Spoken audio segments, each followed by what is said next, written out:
উহুদ যুদ্ধের শুরুতে মুসলমানরা বিজয়ী হচ্ছিলেন, কিন্তু হঠাৎ যুদ্ধের মোড় ঘুরে গেল। কাফেররা পেছন দিক থেকে আক্রমণ করল এবং মুসলিম বাহিনী ছত্রভঙ্গ হয়ে পড়ল। এক পর্যায়ে রসূলুল্লাহ সাল্লাল্লাহু আলাইহি ওয়াসাল্লাম শত্রুদের দ্বারা বেষ্টিত হয়ে চরম বিপদের মুখে পড়লেন। শত্রুরা তাকে লক্ষ্য করে তীর ও পাথর ছুটতে লাগল। এই চরম মুহূর্তে হযরত তালহা রাদিয়াল্লাহু আনহু পাহাড়ের মতো অটল হয়ে নবীজির সামনে দাঁড়িয়ে গেলেন। তিনি নিজের শরীরকে রাসূল সাল্লাল্লাহু আলাইহি ওয়াসাল্লামের ঢাল বানিয়ে দিলেন।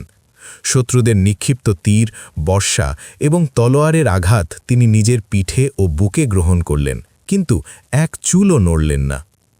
রাসূল সাল্লাল্লাহু আলাইহি ওয়াসাল্লামকে বাঁচাতে গিয়ে তিনি নিজের হাত বাড়িয়ে দিলেন। শত্রুর তলোয়ারের আঘাতে তার হাতটি মারাত্মকভাবে জখম হয়ে চিরতরে অকেজো হয়ে গেল। কথিত আছে, সেদিন হযরত তালহা রাদিয়াল্লাহু আনহুর শরীরে ৭০টিরও বেশি তলোয়ার ও তীরের আঘাত লেগেছিল। যুদ্ধের পর রাসূলুল্লাহ সাল্লাল্লাহু আলাইহি ওয়াসাল্লাম হযরত তালহা রাদিয়াল্লাহু আনহুর এই অবস্থা দেখে বলেছিলেন, যে ব্যক্তি পৃথিবীর বুকে কোনো জীবন্ত শহীদ দেখতে চায়, সে যেন তালহাকে দেখে। এই একটি বাক্যই ছিল হযরত তালহা রাদিয়াল্লাহু আনহুর জন্য দুনিয়ার শ্রেষ্ঠ পুরস্কার। তিনি প্রমাণ করে দিয়েছিলেন যে প্রকৃত ভালোবাসা ও ঈমান শুধু মুখে বলার বিষয় নয়, বরং প্রয়োজনে নবীজির জন্য নিজের জীবন ও শরীরের টুকরো বিলিয়ে দেওয়ার নামই ঈমান।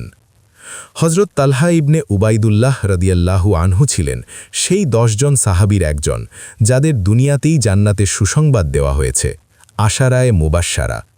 তিনি ছিলেন অত্যন্ত সাহসী, দানশীল এবং রাসূল সাল্লাল্লাহু আলাইহি ওয়াসাল্লামের জন্য নিবেদিত প্রাণ। বুখারী, তিরমিজি।